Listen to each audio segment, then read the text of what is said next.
నమస్కారము. ఎన్ని లక్షల మంది రుణాలు తీసుకున్నారు? ఇవాళ కాంగ్రెస్ పార్టీ ఏం చేసింది? సోనియా గాంధీ పుట్టినరోజు వరకు 40,000 కోట్ల రూపాయలు మేము రుణమాఫీ చేస్తామని చెప్పన్నారు. ఎవరు? కాంగ్రెస్ పార్టీ.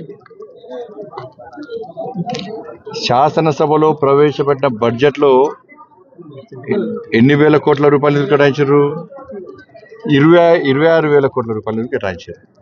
వాళ్ళు ఖర్చు పెట్టింది ఎంత? 16,000 కోట్ల రూపాయలు.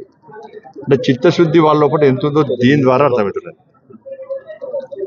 బ్యాంకు లెక్కలు ఒక రకంగా ఉంటుంది, చెప్పే లెక్క ఒక రకంగా ఉంటుంది.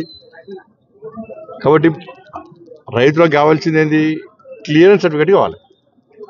బీఆర్ఎస్ పార్టీ ఏం చేస్తే 1,00,000 రూపాయలు రుణమాఫీ చేస్తారు కావచ్చు అని చెప్పించి ఆ మూర్ఖుల మాటలు విని వాళ్ళ రైతులు రుణాలు కట్టలేక వడ్డీకి వడ్డై ఇవాళ మిత్తికి మిత్తై ఇవాళ అప్పులపాలైపోయారు.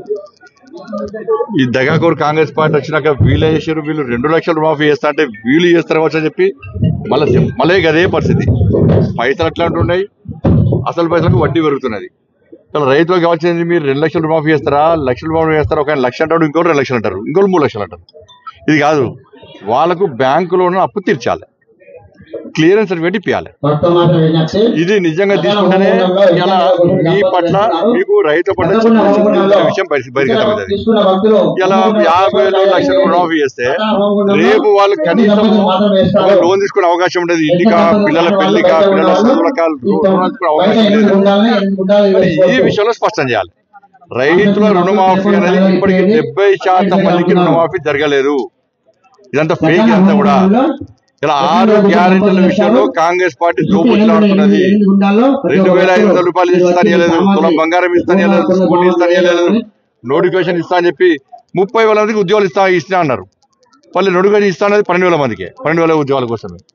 మరి ఎక్కడి నుంచి ఉద్యోగాలు ఇచ్చారు? ఏ దేశంలో ఉద్యోగాలు ఇస్తున్నారు వీళ్ళు? ఉద్యోగస్తుల విషయంలో అదే పరిస్థితి. కాబట్టి ఈ విషయంలో ప్రజలకు వాస్తవాలు తెలుసు. ఏదో వాళ్ళు అద్దాల మేడలో కూర్చొని మేమంతా మంచి చేసుకున్నాం, మాకంతా మంచి జరుగుతున్నది, మా మాయమాటలు ప్రజలు నమ్ముతున్నారు అంటే ప్రజలు అంత అమాయకులు కాదు. రైతులు ఇబ్బందులు ఉన్నారు.